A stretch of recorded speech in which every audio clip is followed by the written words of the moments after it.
વંદે ગુજરાત।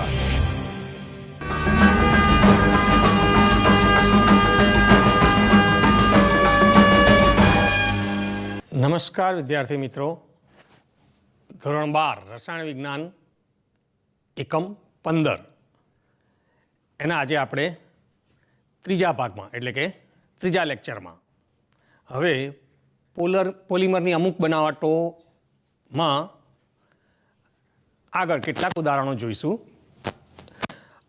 આપણે ગયા લેક્ચરમાં છેલ્લે સંઘનન પોલિમરમાં નાયલોન 6 ની બનાવટ જોઈ હતી।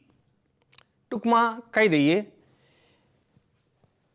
કે નાયલોન 6 તો આ એક પોલીએમાઇડ વર્ગનો પોલિમર છે। એનો જે મોનોમર છે કેપ્રોલેક્ટમ, જેની આપણે સમજ આપેલી, એટલે કેપ્રોલેક્ટમમાં ચક્રીય રચનામાં 5 CH2 અને આ એક એમાઇડ સમૂહ છે CONH, એને આ રીતે લખવામાં પણ સરળ પડે એમ છે। તો આ કેપ્રોલેક્ટમ અને પાણી વચ્ચેની સંઘનન પોલિમરાઇઝેશન પ્રક્રિયા એ ઊંચા તાપમાને કરવામાં આવે, એટલે લગભગ 533 થી 543 કેલ્વિન તાપમાન છે। 533 થી 543 કેલ્વિન તાપમાને આ સંઘનન પોલિમરાઇઝેશન કરવામાં આવે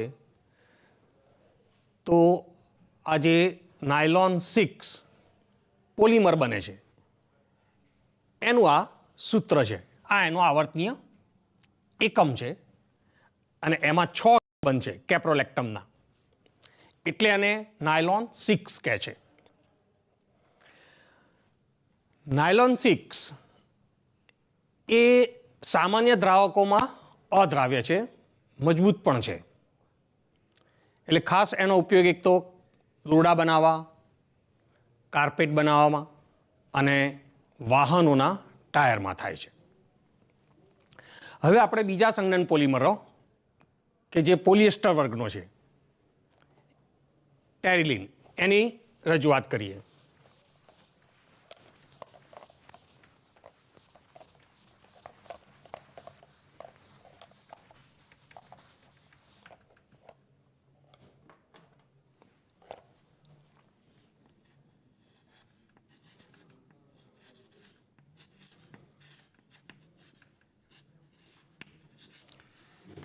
ટેરિલિનને ડેક્રોન પણ કહે છે, એટલે ટેરિલિન અથવા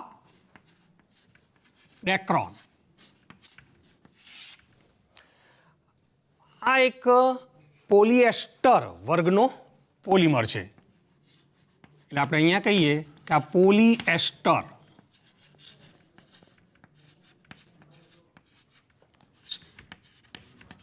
વર્ગનો પોલિમર।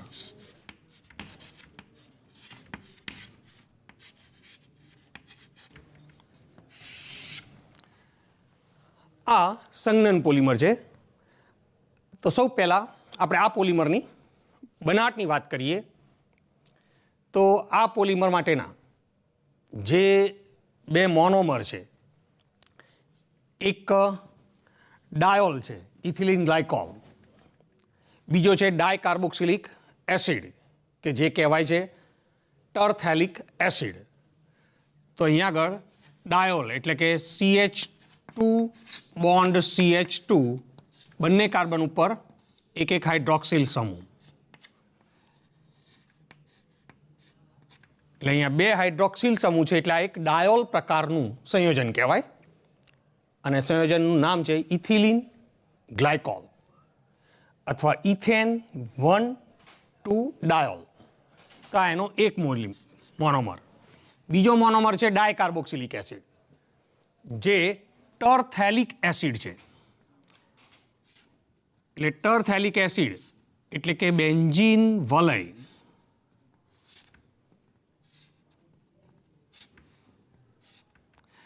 અને એની પેરા પોઝિશનમાં આ બે કાર્બોક્સિલ સમૂહ COOH,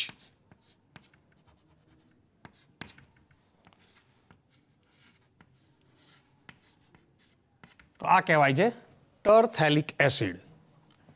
એના પણ એન અણુ, એટલે આ ઇથિલિન ગ્લાયકોલ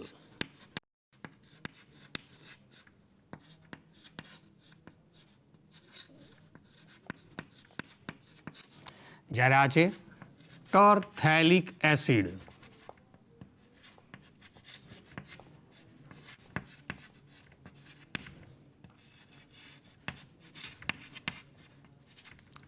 તો આ બે મોનોમર વચ્ચે અહીં આગળ ઝિંક એસિટેટ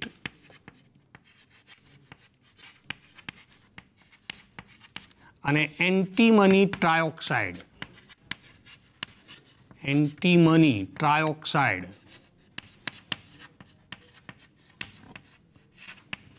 તો આ ઉદ્દીપકની હાજરીમાં પોલિમરાઇઝેશન પ્રક્રિયા કરીએ તો એ સંઘનન પોલિમરાઇઝેશન થઈ અહીંયા આગળ ટેરિલિન એટલે કે ડેક્રોન બને છે. તો ટેરિલિનનું આપણે અહીંયા આગળ સૂત્ર જોઈએ તો આજે એના બે મોનોમર છે. ઇથિલિન ગ્લાયકોલ એમાં બંને હાઇડ્રોક્સિલ સમૂહ બંને છેડે જે છે બંનેમાંથી એચ કાઢી નાખવાનો. એટલે આ બંનેમાંથી એચ કાઢી નાખો અને જે ટરથેલિક એસિડના બે કાર્બોક્સિલ સમૂહ છે એ બંને છેડેથી એટલે બંને કાર્બોક્સિલ સમૂહમાંથી OH કાઢી નાખો. એટલે આમ ઇથિલિન ગ્લાયકોલનો ઓક્સિજન એ આ કાર્બન સાથે જોડાશે અને એના કારણે આ બે મોનોમર જોડાઈ જશે. તો અહીંયા આગળ એનું સૂત્ર જોઈએ તો આ O CH2 બોન્ડ CH2 ત્યાર પછી આ O C double bond O benzene વલય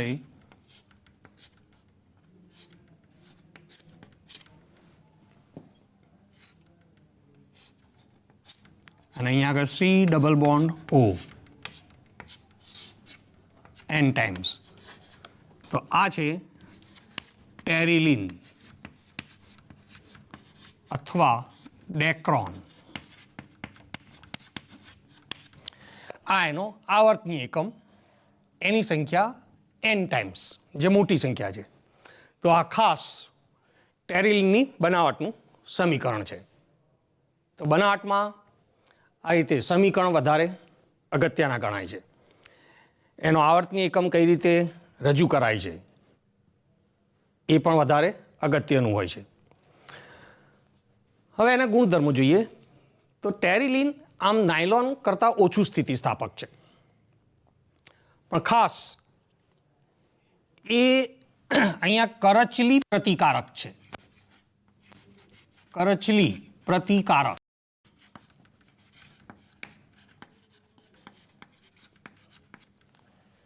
જેના કારણે એ સુતરાઉ અને ઊનમાં સમિશ્રક તરીકે વપરાય છે.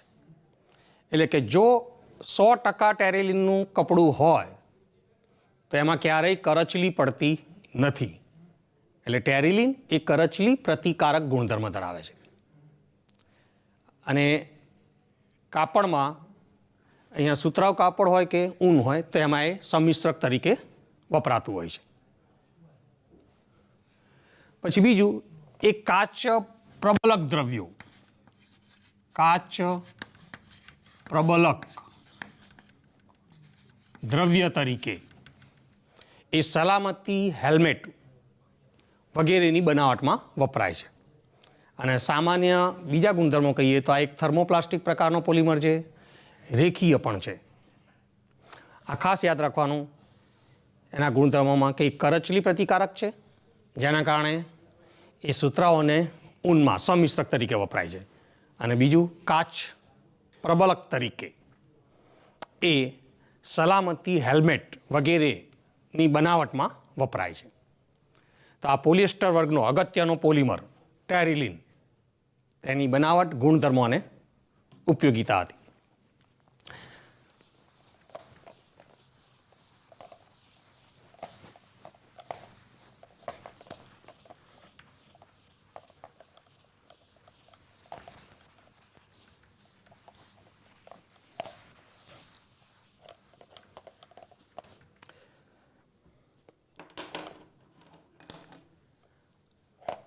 હવે બીજો અગત્યનો સંઘનન પોલિમર તો બેકેલાઇટ.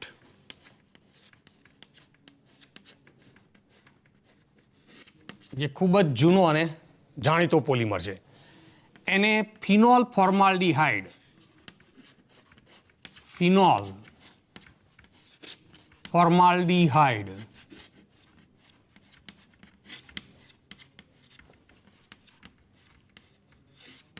પોલિમર પણ કહે છે.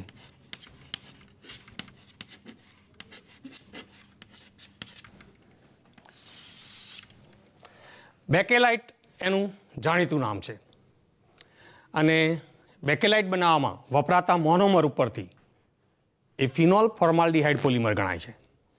એમાં રહેલા બે જે મોનોમર કહીએ આપણે એની બનાવટમાં વપરાતા, તો એક ફિનોલ છે, બીજો ફોર્માલ્ડિહાઇડ છે, એટલે કહેવાય છે ફિનોલ ફોર્માલ્ડિહાઇડ પોલિમર. તો સૌથી પહેલાં એની આપણે બનાવટની વાત કરીએ તો અહીં આગળ ફિનોલ અને ફોર્માલ્ડિહાઇડ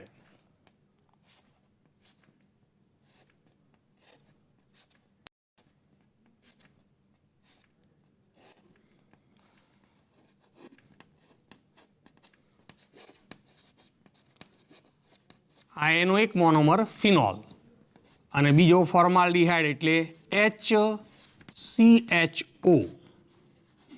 અથવા આને આપણે આમ પણ લખી શકીએ CH2O. બંને એક જ સૂત્ર છે, HCHO અથવા CH2O. HCHO લખો એટલે આમાં ક્રિયાશીલ સમૂહ કયો છે એ આપણને નિર્દિષ્ટ થઈ જાય છે. તો આ છે ફોર્માલ્ડિહાઇડ.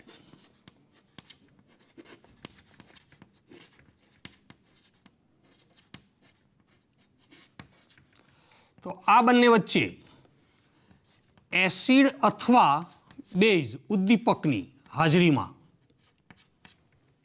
પોલિમરાઇઝેશન પ્રક્રિયા કરવામાં આવે તો સૌ પ્રથમ ઓર્થો અને પેરા હાઇડ્રોક્સી મિથાઇલ ફિનોલ વ્યુત્પન્નો બને છે, જેના સૂત્રો આપણે અહીંયા લખીએ.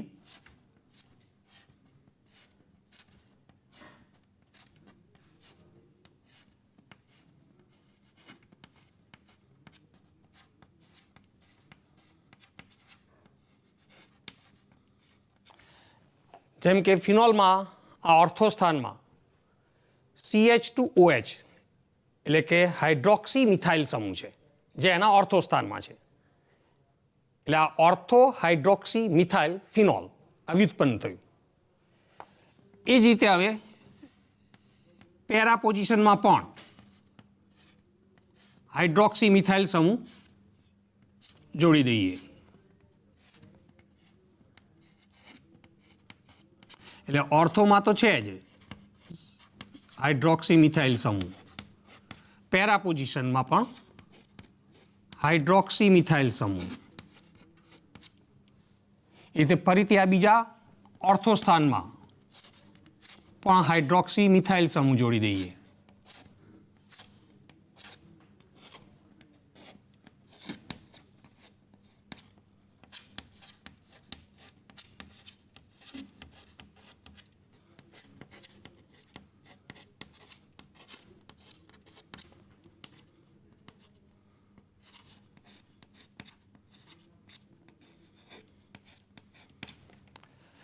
તો શરૂઆતમાં જ્યારે ફિનોલ અને ફોર્માલ્ડિહાઇડના મિશ્રણને એસિડ અથવા બેઝ બેમાંથી કોઈ એક જ ની હાજરીમાં ગરમ કરો તો આ રીતે ઓર્થો અને પેરાહાઇડ્રોક્સી મિથાઇલ વ્યુત્પન્નો બને છે. એટલે આ કહેવાય છે ઓર્થો અથવા પેરાહાઇડ્રોક્સી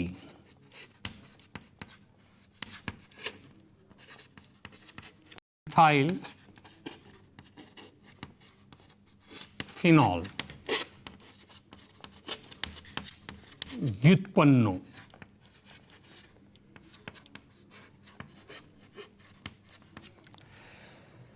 ત્યાર પછી આ જે વ્યુત્પન્નો છે એની પ્રક્રિયા આગળ ચાલે તો ફિનોલ જે વલય રચના છે, તો આ ફિનોલ વલય એ એકબીજા સાથે CH2 મિથિલિન સમૂહ દ્વારા જોડાઈ શરૂઆતમાં એક રેખીય પોલિમર નિપજ કે જે નોવલેક કહેવાય છે એની રચના થાય છે. એટલે અહીંયા આગળ આપણે આ દર્શાવીએ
તો આવી આ એક રેખીય પોલિમરની પદ જે છે જેને કહેવાય છે નોવોલેક. એટલે આમ પહેલા આવો રેખીય પોલિમર નોવોલેક બને છે જેનો ઉપયોગ રંગ ઉદ્યોગમાં થતો હોય છે, એટલે રંગની બનાવટમાં. હવે આ નોવોલેકને વધુ આગળ ફોર્માલ્ડિહાઇડ સાથે ગરમ કરવામાં આવે, એટલે અહીંયા આગળ એને વધુ ફોર્માલ્ડિહાઇડ સાથે ગરમ કરવામાં આવે. H અથવા H+ અથવા OH એટલે એસિડ અથવા બેઝ ઉદ્દીપક. અહીંયા પણ એસિડ અથવા બેઝ ઉદ્દીપક એની હાજરીમાં ગરમ કરો તો હવે આ જે રેખીય પોલિમર શૃંખલાઓ છે એ એકબીજા સાથે તિર્યક બંધથી જોડાઈ અહીંયા આગળ પીગળે નહીં તેવો ઘન પોલિમર કે જે કહેવાય છે એની રચના થાય છે. તો આપણે એનું અહીંયા બંધારણ બતાવીએ. હવે આ નોવેલેક જે રેખીય પોલિમર છે એ એકબીજા સાથે આ શૃંખલાઓ એ CH2 સમૂહ દ્વારા તિર્યક બંધથી જોડાઈ જાય છે.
એટલે આટલી જે રચના બતાવી એ આ નોવેલેકની જ છે.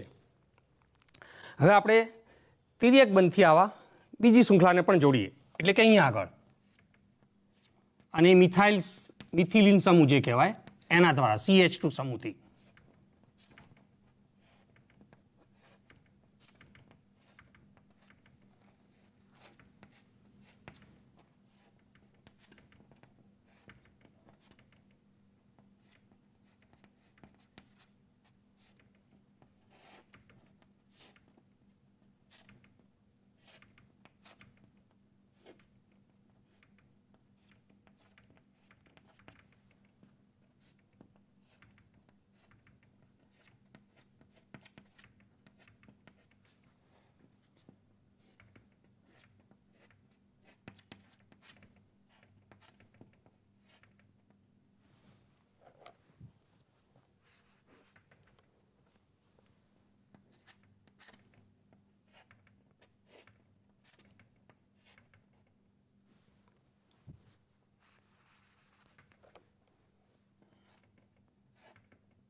એટલે આમ આવા આ તિર્યક બંધથી આ રેખીય નોવેલેક નિપજો એકબીજા સાથે જોડાઈ આ રીતે બેકેલાઇટની રચના કરે છે.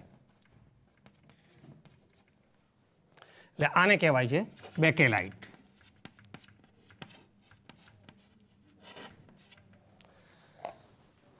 તો બેકેલાઇટ એક મિશ્ર બંધિત પોલિમર છે, કેમ કે આ તિર્યક બંધથી જોડાય છે અને ઊંચા તાપમાને પણ પીગળતો નથી, એટલે એ થર્મોસેટિંગ પ્રકારનો પોલિમર છે. એ સખત અને બરડ છે. બરડ છે એટલે જો ક્યાંય અથડાય તો એમાં તિરાડ પડી શકે છે, પણ ખૂબ જ સખત કહેવાય છે. એ સારો વિદ્યુતનો અવાહક પણ છે અને ઘસારા પ્રતિકારક છે, જેના કારણે એનો મુખ્ય ઉપયોગ વીજળીના ઉપકરણો જેવા કે સ્વિચ, પ્લગ વગેરેની બનાવટમાં એ વપરાય છે. બીજું એના ઉપયોગો કહીએ તો કાંસકા એમાંથી બનાવાય છે, પછી કોમ્પ્યુટર અથવા તો વાજાની જે ડિસ્ક કહીએ એ પણ એમાંથી બનાવવામાં આવે છે. વાસણોના હાથા પણ બેકેલાઇટમાંથી બનાવાય છે. એટલે આમ બેકેલાઇટ એ ઘણો ઉપયોગી પોલિમર કહેવાય છે. તો આ એની બનાવટ છે. એના ગુણધર્મો કહીએ ફરીથી તો આ એક મિશ્રબંધિત પોલિમર કહેવાય છે. એટલે થર્મોસેટિંગ છે, ઊંચા તાપમાને પણ પીગળતો નથી, એના ઉપર લીસોટા પણ ના પડે, પણ એ બરડ છે એટલે અથડાવાથી તૂટી શકે છે.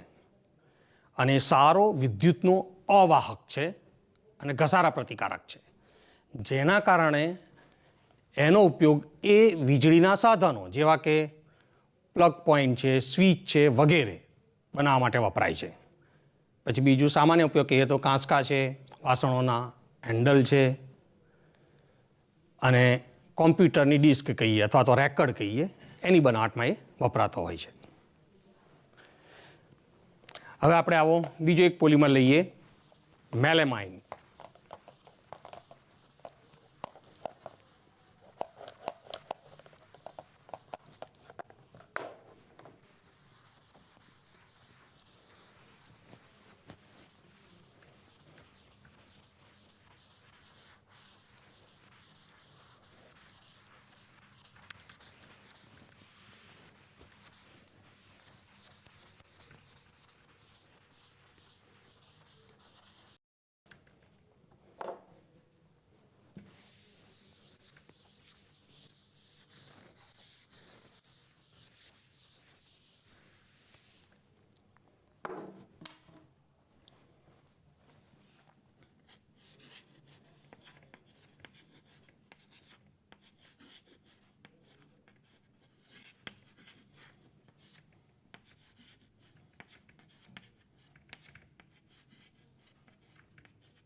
હવે બીજું એક અગત્યનું આ પોલિમર મેલેમાઇન અથવા કહેવાશે મેલેમાઇન ફોર્માલ્ડિહાઇડ પોલિમર.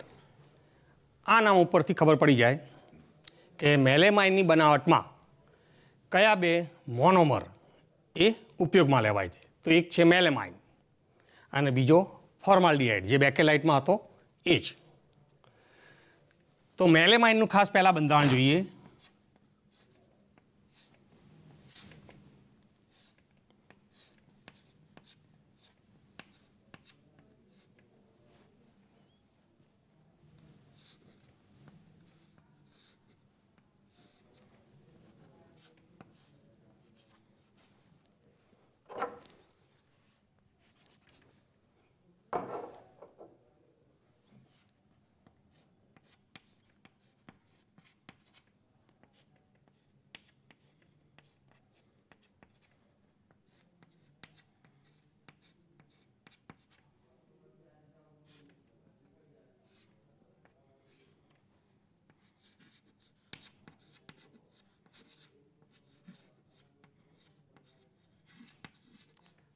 આ જે છે એ મેલેમાઇનનું બંધારણ છે.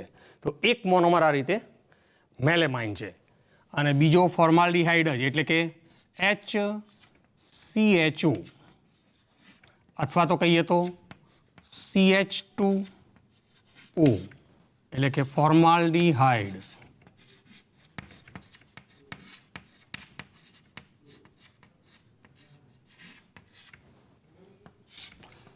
તો શરૂઆતમાં એક મધ્યવર્તી રેઝિન બને, જેનું આપણે બંધારણ બતાવી દઈએ તે આ રીતે.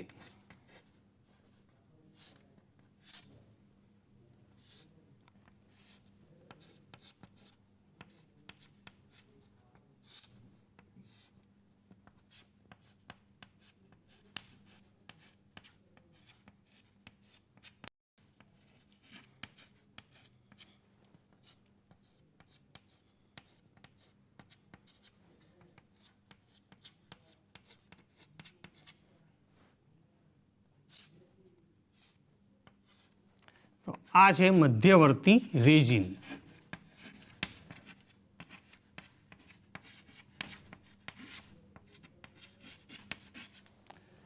એટલે ફોર્માલ્ડિહાઇડ અને આ NH2 સમૂહ વચ્ચે પ્રક્રિયા થઈ NHCH2OH સમૂહ થઈ જશે. આ કહેવાશે એક મધ્યવર્તી રેઝિન. એની સંઘનન પોલિમરાઇઝેશન પ્રક્રિયા થવાથી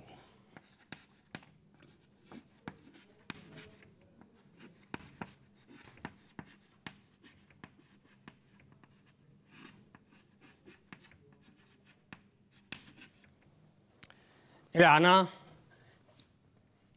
N અણુઓ કહેવાય. હવે એટલે આમ આપણે કહીએ તો આના N અણુઓ ભેગા થઈ આ રીતે આ મધ્યવર્તી રેઝિન એના N અણુઓ બન્યા. એની હવે સંઘનન પોલિમરાઇઝેશન પ્રક્રિયા થાય તો આ જે મેલેમાઇન પોલિમર બને છે એનું બંધારણ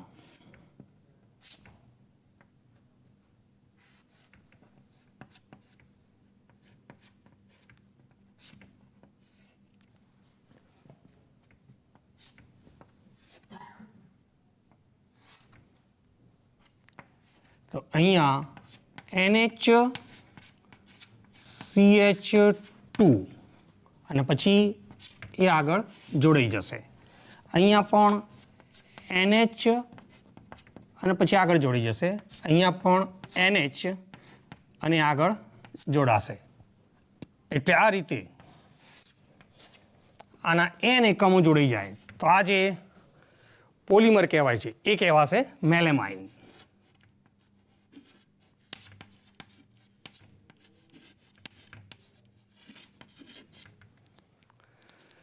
આમ આ મેલેમાઇનની બનાવટ કહેવાય. મેલેમાઇન અને ફોર્માલ્ડિહાઇડ વચ્ચે થતી પ્રક્રિયાથી શરૂઆતમાં આવું એક મધ્યવર્તી રેઝિન અને પછી એની આ સંઘનન પોલિમરાઇઝેશન પ્રક્રિયા થાય તો આ રીતે આ મેલેમાઇન પોલિમર બને છે, જેને કહેવાય છે મેલેમાઇન ફોર્માલ્ડિહાઇડ પોલિમર. તો આ પણ બેકેલાઇટની જેમ એક મિશ્રબંધિત પોલિમર છે, એટલે કે થર્મોસેટિંગ છે, ખૂબ જ સખત છે. આ પણ ઊંચા તાપમાને પીગળતો નથી અને એનો ખાસ ઉપયોગ એ પ્લાસ્ટિકની ક્રોકરી બનાવવા માટે થાય છે. જે ખાસ પ્રસંગો, લગ્ન પ્રસંગ છે કે આવા કોઈ મોટા જમણવારના પ્રસંગો હોય આમાં જે થાળી વાડકા ઉપયોગમાં લેવાય, એટલે કે પ્લાસ્ટિકની ક્રોકરી, એને બનાવવા માટે આ ઉપયોગી છે. તો આમ આ આપણે છેલ્લો સંઘનન પોલિમર મેલેમાઇનની બનાવટ, ગુણધર્મો અને ઉપયોગિતા જોઈ.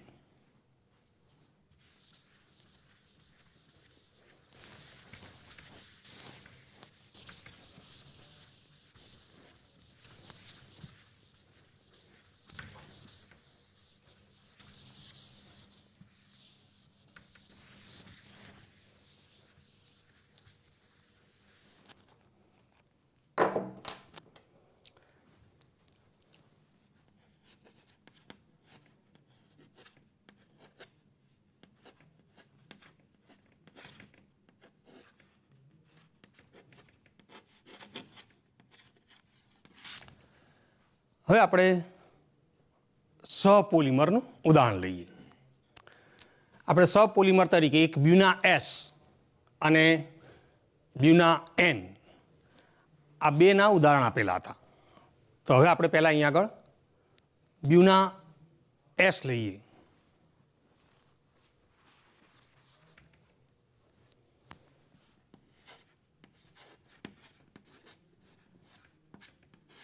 બ્યુના S એટલે બ્યુટાડાઇન સ્ટાયરીન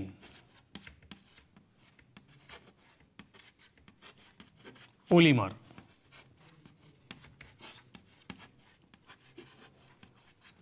અથવા સ્ટાયરીન બ્યુટાડાઇન પોલિમર અથવા અહીંયા આગળ આમ પણ લખાય ને સ્ટાયરીન બ્યુટાડાઇન પોલિમર.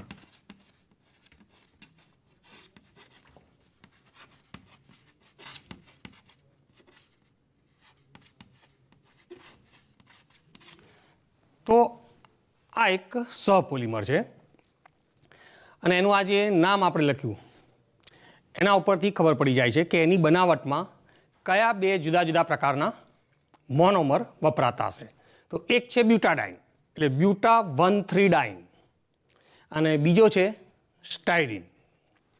એટલે અહીંયા આગળ બ્યુટા 1,3-ડાઇન એટલે કે CH2 double bond CH single bond CH double bond CH2. તો આ પહેલો, બીજો, ત્રીજો અને ચોથો કાર્બન. તો પહેલા કાર્બન અને બીજા કાર્બન વચ્ચે દ્વિબંધ, ત્રીજા અને ચોથા વચ્ચે દ્વિબંધ છે એટલે એ કહેવાશે બ્યુટા 1,3-ડાઇન. તો આ એક મોનોમર એટલે કે બ્યુટાડાઇન. બીજો મોનોમર લઈએ તો સ્ટાયરીન.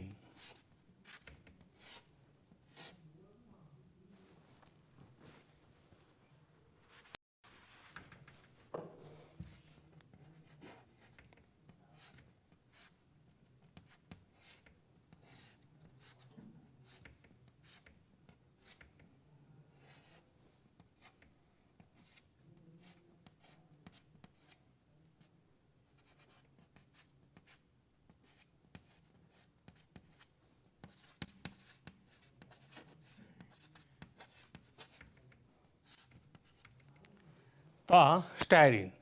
તો આ બંને વચ્ચે થતી સહપોલિમરાઇઝેશન પ્રક્રિયાથી અહીંયા જે પોલિમર બનશે એ કહેવાશે સ્ટાયરીન બ્યુટાડાઇન રબર છે અથવા તો એને કહેવાશે બ્યુના એસ.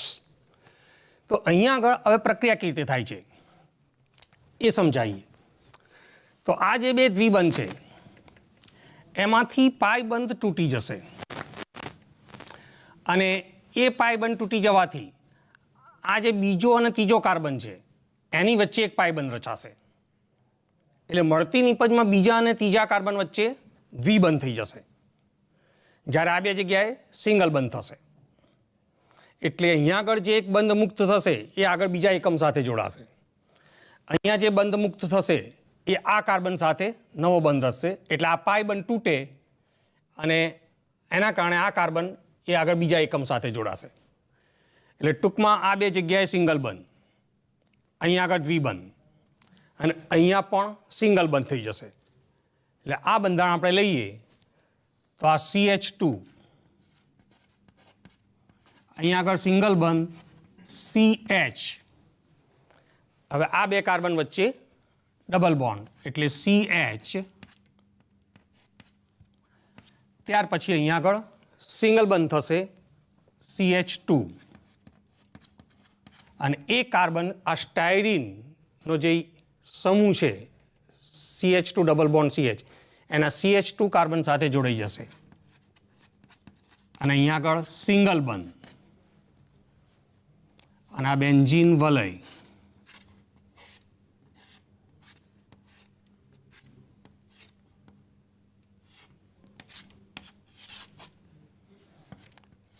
આ એનો આવર્તનીય એકમ અને આવા n એકમો એકબીજા સાથે જોડાઈ જાય એટલે આ બને છે બ્યુના એસ. એટલે આમ બ્યુના એસ અથવા બ્યુટાડાઇન સ્ટાયરીન પોલિમર અથવા સ્ટાયરીન બ્યુટાડાઇન પોલિમર તો આ એની બનાવટ છે. એમાં ઉપયોગમાં લીધેલા બે મોનોમર એક બ્યુટા 1,3-ડાઇન અને બીજો સ્ટાયરીન છે. એની વચ્ચે આ સહપોલિમરાઇઝેશન પ્રક્રિયા થઈ આ બ્યુના એસ સહપોલિમર બને છે જેનું આ બંધારણ. આ રબર વિભાગમાં આવે છે, સંશ્લેષિત રબર પણ કહેવાય છે. એટલે સંશ્લેષિત રબરના આપણે જે ઉદાહરણ આવશે એમાં એક ઉદાહરણ આ પણ છે. એટલે એની બનાવટ આપણે અહીંયા આગળ સમજાવી દીધી કહેવાય કે બ્યુના એસ આ એક સંશ્લેષિત રબર છે. એટલે કુદરતી રબરના વિકલ્પ તરીકે એનો ઉપયોગ થાય છે, કેમ કે આ ખૂબ જ મજબૂત અને સ્થિતિસ્થાપક છે. અને એનો ખાસ ઉપયોગ કહીએ બ્યુના એસનો તો એ વાહનોના ટાયર બનાવવા માટે, વાહનોના ટાયર બનાવવા માટે વપરાતો હોય છે. બીજું જે પગરખાં કહીએ, પગરખાં, તો પગરખાંના ઘટકો બનાવવા માટે વપરાતો હોય છે આ. પછી જમીનમાં જે લાદીઓ પાથરવાની હોય છે, એટલે જમીન પરની લાદી, જમીન પરની લાદી બનાવવા માટે પણ આ ઉપયોગી છે. અને બીજું પાઇપો પણ એની બનાવવામાં આવે છે. તો આ સ્ટાયરીન, બ્યુટાડાઇન, રબર, તો એની બનાવટમાં ઉપયોગમાં લીધેલા બે મોનોમર. પછી આ સ્ટાયરીન, બ્યુટાડાઇન, રબર એટલે કે બ્યુના એસ, તો એનું સૂત્ર, આ એનું આવર્તનીય એકમ. એ અહીંયાથી આપણે કઈ રીતે રચાય છે એ સમજાયું. આ બે દ્વિબંધ તૂટી જશે અને અહીંયા સિંગલ બંધ છે એની જગ્યાએ દ્વિબંધ થશે. અહીંયા પણ જે દ્વિબંધ છે એનો પાય બંધ તૂટે એટલે સિંગલ બંધ થઈ જશે. એટલે આમ એના આવર્તનીય એકમનું સૂત્ર એ બરાબર સમજીને લખતા આવડી જાય.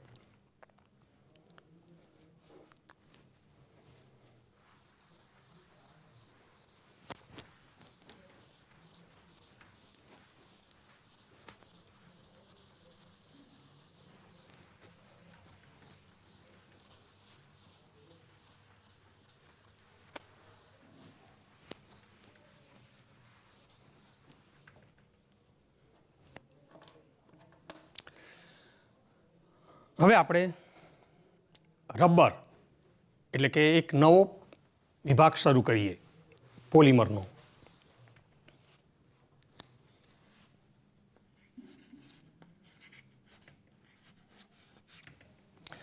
પહેલા આપણે રજૂઆત કરીશું કુદરતી રબરની.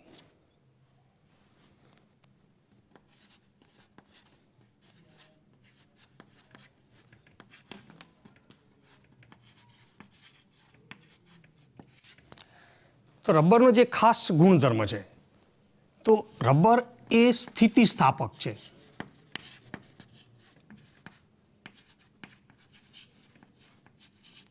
આ એનો એક ખાસ ગુણધર્મ જે કહેવાય છે, જેને કારણે ઇલેસ્ટોમેરિક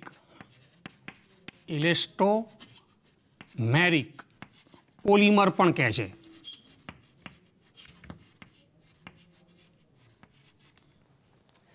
એની જે પોલિમર શૃંખલાઓ છે એ એકબીજા સાથે નિર્બળ આંતરાણવીય આકર્ષણ બળથી જોડાયેલી હોય છે. એટલે કે આવા આકર્ષણમાં વાન્ડરવાલ્સ બળ ગણી શકાય કે જેના દ્વારા આ કુદરતી રબરની પોલિમર શૃંખલાઓ એ એકબીજા સાથે જોડાયેલી હોય છે. એટલે એ શૃંખલાઓ એ રીતે ભેગી રહે છે. પણ એ નિર્બળ આંતરાણવીય આકર્ષણને કારણે એને ખેંચી શકાય છે, જે એનો એક ખાસ ગુણધર્મ કહેવાય છે, જેના કારણે એનો ઉપયોગ વિવિધ ક્ષેત્રમાં થાય છે. અને જો એનું ખેંચાણ બળ દૂર કરવામાં આવે તો આ શૃંખલાઓ વચ્ચે આંશિક રીતે જે તિર્યક બંધ હોય છે એ એને પોતાની મૂળ સ્થિતિમાં પાછું લાવવામાં મદદ કરે છે. એટલે ખેંચાણ બળ દૂર કરતા આ રબર એ પાછું પોતાની મૂળ સ્થિતિમાં એટલે કે પોતાનો મૂળ આકાર ધારણ કરે છે. એટલે આમ આ કુદરતી રબરનો એક આ ખાસ ગુણધર્મ કહેવાય છે. હવે કુદરતી રબર જે ક્યાંથી મેળવાય છે એની થોડીક વાત કરીએ તો એવું કહેવાય છે કે રબર ક્ષીર અથવા એને કહેવાય છે રબર લેટેક્સ.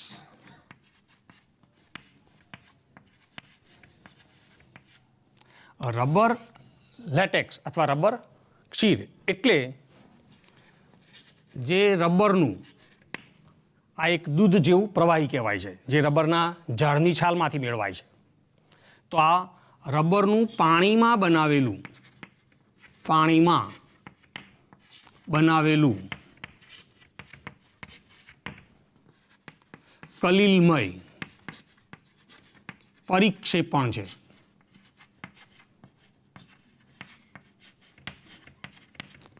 એટલે આ રબર ક્ષીર અથવા રબર લેટેક્સ, તો રબરના ઝાડમાંથી જે પ્રવાહી મળે છે એની છાલમાંથી, એ કહેવાય છે રબર. એનું પાણીમાં આવું કલિલમય દ્રાવણ બનાવ્યું જે કહેવાય છે રબર ક્ષીર. તો એમાંથી આ કુદરતી રબર બનાવાય છે. આના ઉપર કેટલીક ભૌતિક અને રાસાયણિક પ્રક્રિયા કરી આમાંથી કુદરતી રબર બનાવાય છે. એટલે એના ઉપર આવી ભૌતિક રાસાયણિક પ્રક્રિયા કરો તો અહીંયા કુદરતી રબર મળે છે.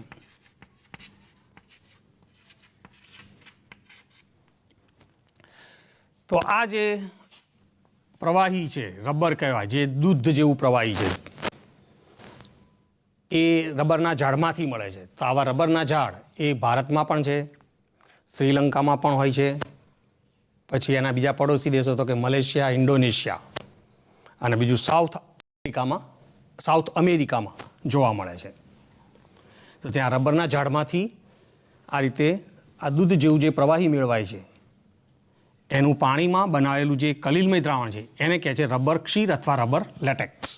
અને એમાંથી આ કુદરતી રબર બનાવાય છે.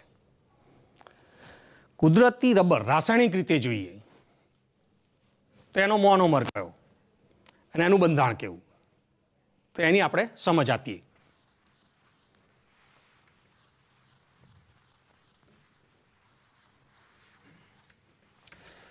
તો સૌથી પહેલા કુદરતી રબર એનો મોનોમર.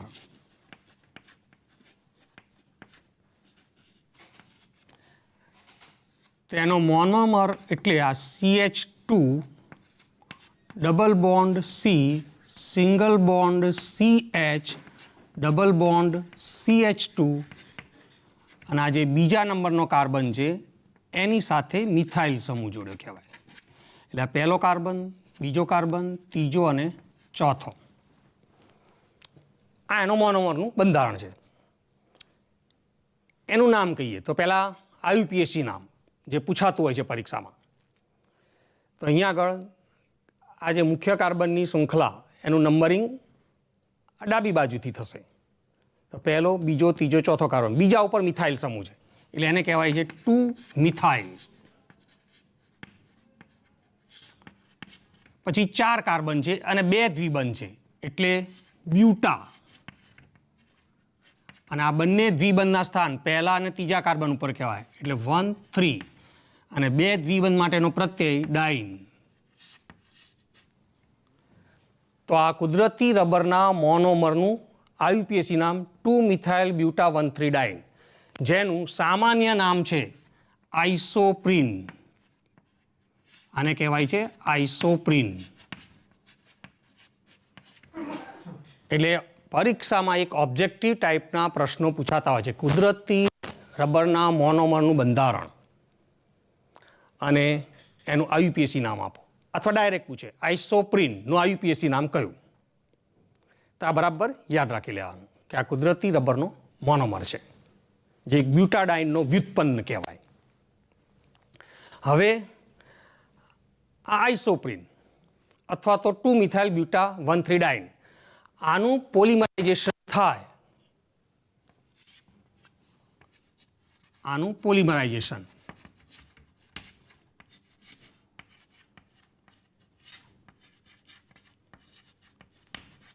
જે એક યોક્સિલ પોલિમરાઇઝેશન કહેવાશે. એટલે અહીંયા આગળ જે કુદરતી રબર મળે છે એનું રાસાયણિક નામ કહીએ તો એ કહેવાશે સીસ. એની જે ભૌમિતિક સંરચના સીસ પ્રકારની હોવાથી આને કહેવાય છે સીસ 1,4 પોલીઆઇસોપ્રીન. પોલીઆઇસોપ્રીન.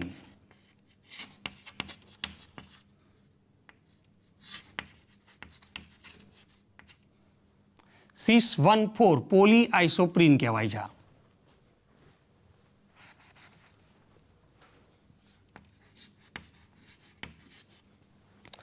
આ છે કુદરતી રબરનું નામ જે આઇસોપ્રીન મોનોમર એની યોક્સિલ પોલિમરાઇઝેશન પ્રક્રિયાથી બનતો પોલિમર છે. તો આ જે CIS-1,4 પોલીઆઇસોપ્રીન એનું બંધારણ પણ આપણે જોઈએ તો એ કઈ રીતનું છે. તો અહીંયા આગળ યાદ રાખો કે આ જે બે CH2 છે એ CH2 એ આજુબાજુ આઇસોપ્રીનના બીજા મોનોમર એકમો સાથે જોડાશે, પણ એ પ્રક્રિયામાં આ જે દ્વિબંધ છે બંને જગ્યાનો એ દ્વિબંધનો પાઈ બંધ તૂટશે અને બીજા ત્રીજા કાર્બન વચ્ચે દ્વિબંધ રચાશે. એટલે અહીંયા બીજો અને ત્રીજો કાર્બન કે જે અત્યારે સિંગલ બંધથી જોડાયેલો છે આમાં એક પાઈ બંધ રચાઈ જાય છે અને આ બે જગ્યાએ સિંગલ બંધ થશે અને એના કારણે આ બે CH2 એ આજુબાજુ આઇસોપ્રીનના બીજા એકમો સાથે જોડાશે. એટલે એનું બંધારણ આપણે અહીંયા આગળ કહીએ તો આના ઉપરથી એ બંધારણ આવું લખાય CH2C. તો આ બીજા અને ત્રીજા કાર્બન વચ્ચે દ્વિબંધ એટલે આ C ડબલ બોન્ડ CH, પછી અહીંયા આગળ CH2 અને આ બંને CH2 આજુબાજુ બીજા એકમ સાથે અને આ મિથાઇલ સમૂહ.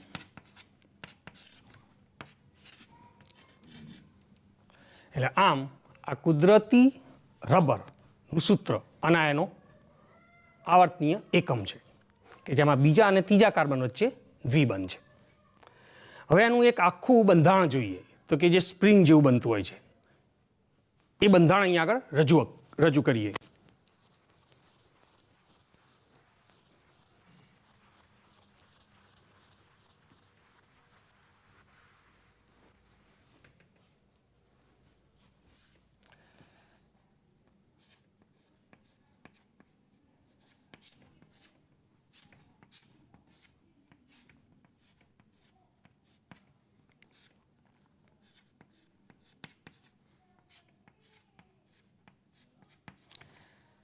તો જો આ પહેલો, બીજો, ત્રીજો અને ચોથો કાર્બન, બીજા કાર્બન ઉપર આ મિથાઇલ સમૂહ છે, બીજા અને ત્રીજા કાર્બન વચ્ચે દ્વિબંધ છે. આ બે CH2 આજુબાજુ બીજા એકમો સાથે જોડાઈ જતા હોય છે. એટલે અહીંયા આગળ આ બીજા મોનોમરનો CH2 સમૂહ, પછી આ C ડબલ બોન્ડ C અને એનો મિથાઇલ સમૂહ CH3, અહીંયા H અને આ કહીએ તો અહીંયા આગળ CH2 અને અહીંયા કહીએ તો H. હવે એ જ રીતે ફરીથી આગળ જોડાશે એટલે કે અહીંયા આગળ CH2, પછી અહીંયા આગળ આવશે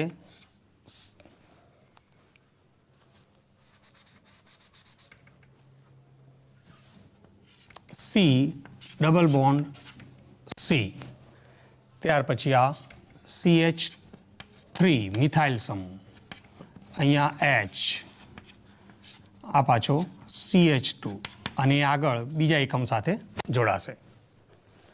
આ કહેવાય છે કુદરતી રબરનું બંધારણ અથવા એને કહે છે CIS-1,4 પોલીઆઇસોપ્રીન. એટલે કે પહેલા અને ચોથા કાર્બનથી આજુબાજુના એકમ સાથે જોડાતો હોય છે એટલે એને કહે છે CIS-1,4 પોલીઆઇસોપ્રીન. તો આવી જે પોલિમર શૃંખલાઓ છે એ એકબીજા સાથે નિર્બળ વાન્ડરવાલ્સ આકર્ષણ બળથી જોડાય છે અને એ બધી શૃંખલાઓ ભેગી હોય એટલે એક ગૂંચળા જેવું બંધારણ બનાવે છે જેના કારણે એને સ્પ્રિંગની જેમ ખેંચી શકાય છે.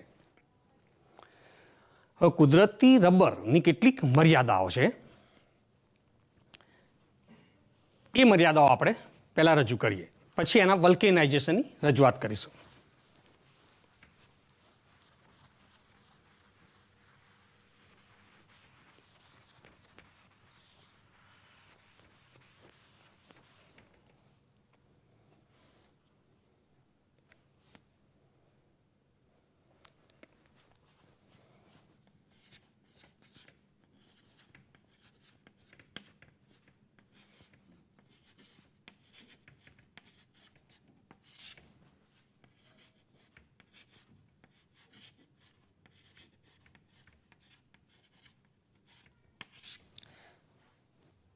તો હવેનો ટોપિક આમ કહેવાય છે રબરનું વલ્કેનાઇઝેશન.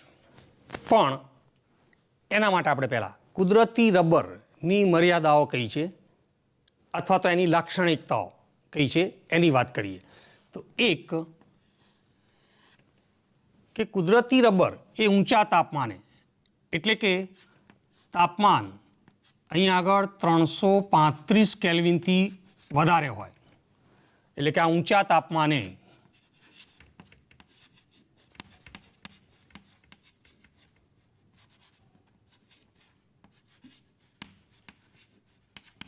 કુદરતી રબર પીગળી જાય છે અથવા નરમ બને છે.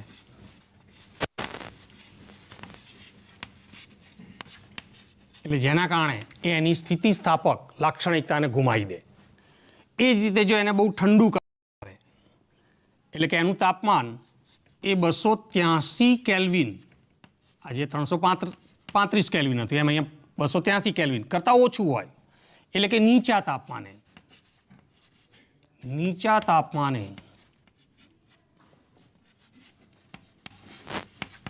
એ બરફ બને છે. એટલે કે અહીંયા પણ એ એની સ્થિતિસ્થાપક લાક્ષણિકતાને ગુમાવી દે છે. એટલે આમ કુદરતી રબર એ ઊંચા તાપમાને અને નીચા તાપમાને એ એની સ્થિતિસ્થાપક ઊંચા તાપમાને એટલે સામાન્ય રીતે 335 કેલ્વિન કરતાં ઊંચા તાપમાને એ નરમ બની જાય છે, પીગળી જાય છે ટૂંકમાં. અને નીચા તાપમાને એટલે કે લગભગ 283 કેલ્વિન કરતાં નીચા તાપમાને એ બરડ બની જાય છે. એટલે કે હવે એને ખેંચી શકાય નહીં, પણ તૂટી જાય. એટલે આમ બહુ ઊંચા તાપમાને કે બહુ નીચા તાપમાને એ એની સ્થિતિસ્થાપક લાક્ષણિકતા ગુમાવે છે. બીજું કહીએ તો કુદરતી રબર એ પાણી શોષવાની ઊંચી ક્ષમતા ધરાવે છે.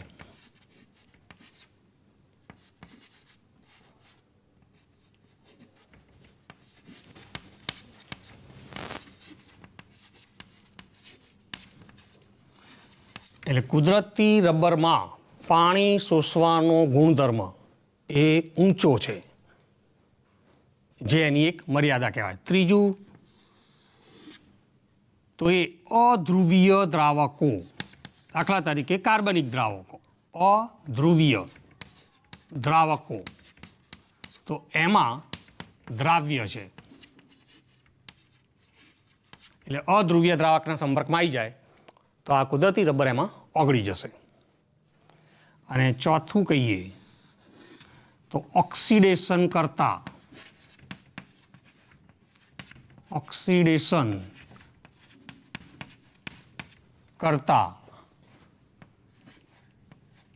પ્રત્યે અથવા ઓક્સિડેશન કરતા ના હુમલા પ્રત્યે કહીએ તો હુમલા પ્રત્યે તે બિનપ્રતિકારક છે.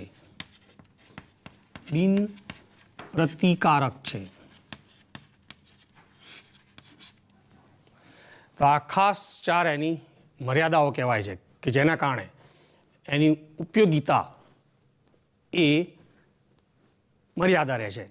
એટલે કે એનો ઉપયોગ એ અમુક પરિસ્થિતિમાં એ કરી શકાતો નથી. જેમ કે આ કહીએ તો ઊંચા તાપમાને કે નીચા તાપમાને એ આ રીતે નરમ અથવા બરડ બની જવાથી એ એની સ્થિતિસ્થાપક લાક્ષણિકતા ગુમાવી દે છે. પછી કુદરતી રબરમાં પાણી શોષવાનો ગુણધર્મ પણ ખૂબ જ વધારે છે. પછી અધ્રુવીય દ્રાવકોમાં પણ એ દ્રાવ્ય થઈ જાય. દાખલા તરીકે કાર્બનિક દ્રાવકો જે હોય છે મોટાભાગે અધ્રુવ્ય હોય, એમાં ઓગળી જાય છે. અને ઓક્સિડેશન કરતા પદાર્થના સંપર્કમાં આવે તો આ કુદરતી રબરનું ઓક્સિડેશન થઈ જાય છે. એટલે કે ઓક્સિડેશન કરતાના હુમલા પ્રત્યે બિનપ્રતિકારક છે, એનો પ્રતિકાર કરી શકતું નથી, જેના કારણે એની ઉપયોગિતામાં મર્યાદા રહે છે. એટલે આને કહેવાય છે કુદરતી રબરની મર્યાદાઓ. તો હવે આ એના જે મર્યાદા દર્શાવતા ગુણધર્મો છે એમાં સુધારો કરવા માટે કુદરતી રબરનું વલ્કેનાઇઝેશન કરવામાં આવે છે.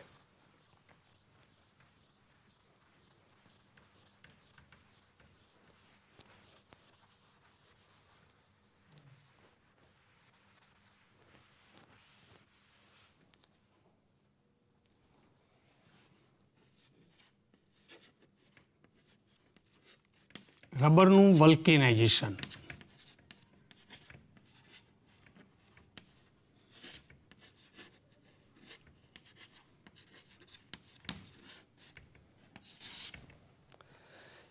એટલે વલ્કેનાઇઝેશનનો જે હેતુ છે કે કુદરતી રબરને અમુક જે લાક્ષણિકતાઓ છે કે જેના કારણે એના ઉપયોગમાં મર્યાદા રહેતી હોય છે, તો એ ગુણધર્મોમાં સુધારો કરવા માટે આ રબરનું વલ્કેનાઇઝેશન કરવામાં આવે છે.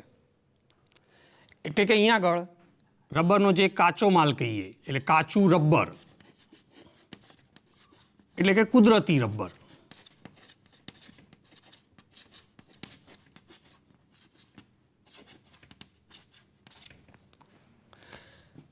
અને સલ્ફર થોડા પ્રમાણમાં એના મિશ્રણને અહીં આગળ આ યોગ્ય યોક્સિલ પદાર્થ